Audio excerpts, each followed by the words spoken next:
So students that are receiving assignment 1 are going to be working on writing balanced reactions, and they will be given the word reactions, and they're going to use cutouts to do so.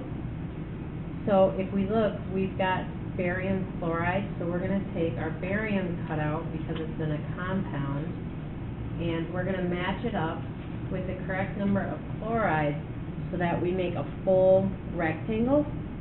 So if you look here, we still have this edge open.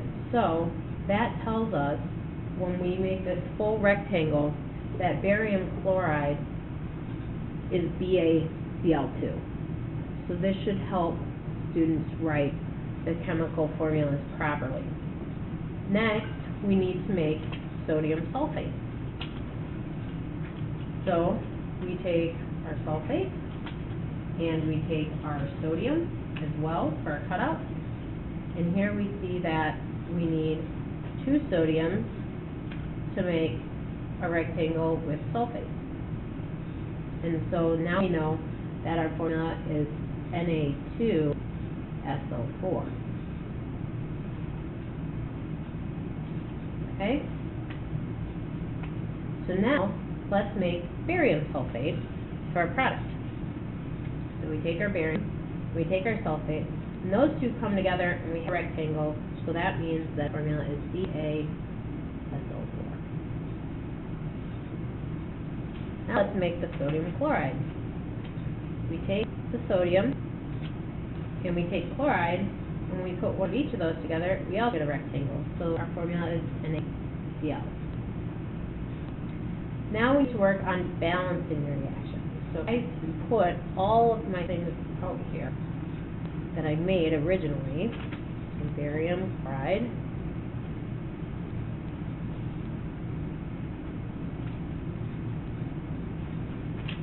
sodium sulfate,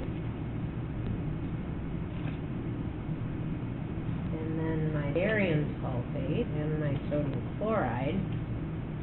So we see at the beginning I have 1 barium, and at the end I also have 1 barium. So that's good. I have 2 chlorides in the beginning. I've only got 1 over here. So if I put another chloride here, I can't have that rough edge. It's right here. I can't have rough edge hanging out there. So that means I need another sodium with it. So that means I have to have 2 of these sodium chlorides. So up at the top of my reaction, I'll put a 2 there. Okay? Now I look, and in the beginning of my reaction, I have 2 sodiums. Now at the ending of my reaction, I also have 2 sodiums.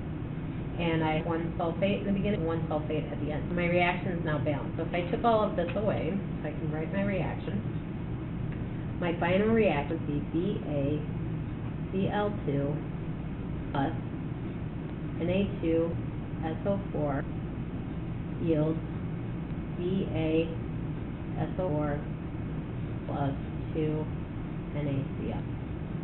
Now, the rough edges and matching them up to help the students learn to balance charge still who are struggling with that, you always have to have a complete shape. You can never have these rough edges here. For students that are at assignment 2, they're going to get the same reactions and they can use these manipulatives, but the second reactant's not going to be provided for them. So they can predict what's going to rearrange. So if they build their original reaction, I'm going to take away. If they build the original reactant,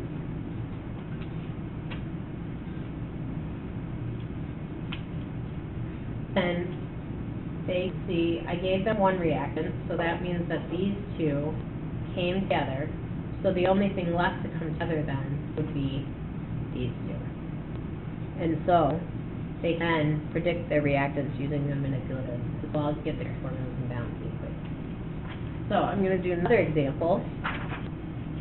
And this is like what we given for assignment 2. So if a student's at level 2. So this time we have sodium iodide.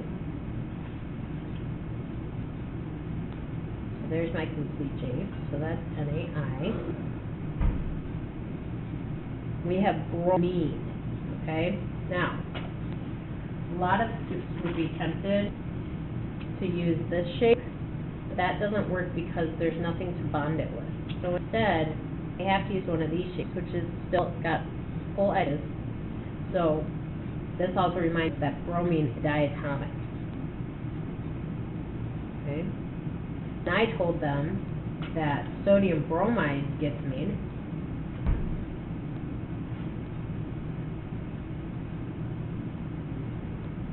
so now they figure out what the other reactant is, or the other product is.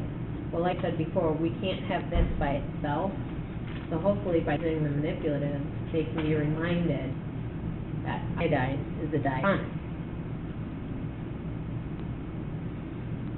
So now my equation needs to be balanced. I have one sodium on each side, so that's good. Okay? I have one iodine here, but I have two of them on this side. So that means I need to add another one to my reactant side. But when I add another one to my reactant side, I have to bond it with the sodium so that it's got that full rectangle shape. So that means I need to put 2 out here. Okay? So now I have 2 sodiums on the side. So that means on the other side I need 2 sodiums, but it can't be by itself. And on this side of the reaction it's with bromine or bromide, and so that means I have 2 of these. So now when I check, I have 2 sodiums on my reactant side, 2 sodiums on my product side. I have 2 iodides on the left side and 2 on the right, and I have 2 bromines on the left and 2 bromines on the right. So this is balanced. So this is how students are going to do either the level 1 or level 2 assessment. And I will include a key to help. Kids at level 3 and level 4 beyond this, and so they'll be doing some other things.